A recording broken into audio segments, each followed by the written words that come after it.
तो बच्चों आज हमारे साथ जुड़ गए हैं मिरेकल क्लासेस में आर्यमन गुप्ता। तो आर्यमन गुप्ता हमारे साथ अभी एसोसिएट हुए हैं, पिछले 1-1.5 सालों से ये हमारे यहाँ पढ़ रहे हैं मिरेकल क्लासेस में।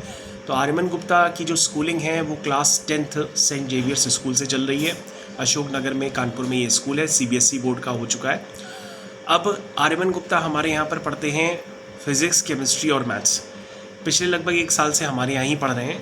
तो आर्यमन गुप्ता बेटा ये बताइए आप कि सबसे पहले कि आपको मैथ्स पहले से इम्प्रूव हुई, कैसे मैथ्स में आपको समझ में आ रहा है, कैसा लग रहा है पहले से? सर मैथ्स सर वो लेक्चर देख के वो सारी मैथ्स आ गई सर, मतलब अच्छे से अब कर पाते हैं। मैं पहले सवाल नहीं लगा पा रहे थे सर, बेसिक कमज़ोर था उस समय। हाँ सर, अब नहीं, मतलब पूरा कंप्लीट कर लिया हमने सब। मतलब बेसिक काफ़ी कमज़ोर था, लेकिन यहाँ पर आने के बाद आपके बेसिक स्ट्रॉन्ग हो गए। और हमारे जो रिकॉर्डेड लेक्चर्स थे पढ़ाते समय जो हम रिकॉर्ड कर देते हैं उसको भी आपने सक्सेसफुली देखा और उससे आपने कंसेप्ट्स को दोबारा रिवाइज कर लिया। और बेटा फिज़िक्स और केमिस्ट्री में कैसा इंप्रूवमेंट है आपका? सर उसमें सर पहले उसमें बेसिक उसमें भी कमज़ोर थे सर, उसको जो है दोबारा लेक्चर हमने बहुत बार देखे तब जाके सब समझ में आ गया। स्टार्टिंग 9th क्लास में भी मतलब बेसिक कमज़ोर हो गया था, तो उस समय हम लोग पढ़ नहीं पाए थे स्कूल में, मतलब सही से नहीं पढ़ा रहे थे सर। अच्छा, स्कूल में भी सही से नहीं पढ़ाया जाता था, 9th क्लास की इवन बेसिक्स भी सही से कंप्लीट नहीं थे, जिसको यहाँ पर आपके आने के बाद आपने काफ़ी अच्छे से लगन से उसको प्रयास किया और अपने बेसिक्स को मजबूत कर लिया। और इस समय क्लास 10th की सिचुएशन ये हो चुकी है कि आप काफ़ी स्ट्रॉन्ग बन चुके हैं पढ़ाई में।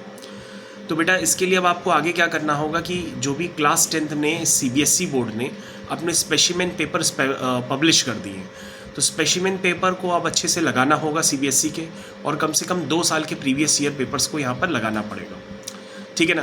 तो जब हम लोग 2 साल के पेपर्स को लगातार सही से लगा देंगे, रिटन में उनके सॉल्यूशंस कर लेंगे, प्रैक्टिस कर लेंगे, तो वैसा ही पेपर CBSE बोर्ड का आता है। तो CBSE बोर्ड का paper one of the easy paper होता है। बस हम लोग को मन में कॉन्फिडेंस रखना होता है कि हमें आता है, और हम बिना समय बिताए क्वेश्चंस को अटेम्प्ट करते चले जाते हैं, और जो क्वेश्चन नहीं आता है उसको तुरंत स्किप कर देते हैं। तो इसी स्ट्रैटेजी पे हम लोग चलेंगे। अब हम लोग यहाँ पर अपनी टेस्ट सीरीज़ चालू करेंगे, ज़्यादा से ज़्यादा पेपर्स में क्वेश्चंस को अटेम्प्ट करेंगे।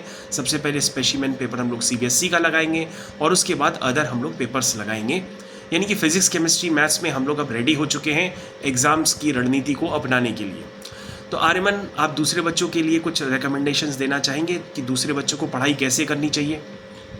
सर बार बार उसको, जैसे कोई अगर मैथ्स में सम लगाते हैं तो बार बार रिपीट करना चाहिए उससे, तो बहुत अच्छे से आ जाता है उसमें। तो क्वेश्चन बार बार रिपीट करना चाहिए तो अच्छे से आ जाता है। मतलब ना आते हुए क्वेश्चंस भी अगर आप क्वेश्चंस को बार बार लगाएंगे, देख करके लगाएंगे, तो क्वेश्चन तो आसानी होगी। हाँ, आएगा वो क्वेश्चन। बिल्कुल एग्जैक्टली, बच्चा एकदम सही कह रहा है कि अगर आप पढ़ाई में कहीं से भी कमज़ोर हैं तो आपको करना क्या होता है, उन्हीं क्वेश्चंस को देख करके बार बार लगाना होता है। बस आपके पास क्या होना चाहिए, उसका रिकॉर्डेड सॉल्यूशन भी होना चाहिए, ताकि अगर आपको दिक्कत आए तो बार बार आप उस रिकॉर्डेड वीडियो को ध्यान से देख पाएँ। तो आर्यमन बेटा बहुत बहुत थैंक यू यहाँ पे मिरेकल क्लासेस में समय देने के लिए।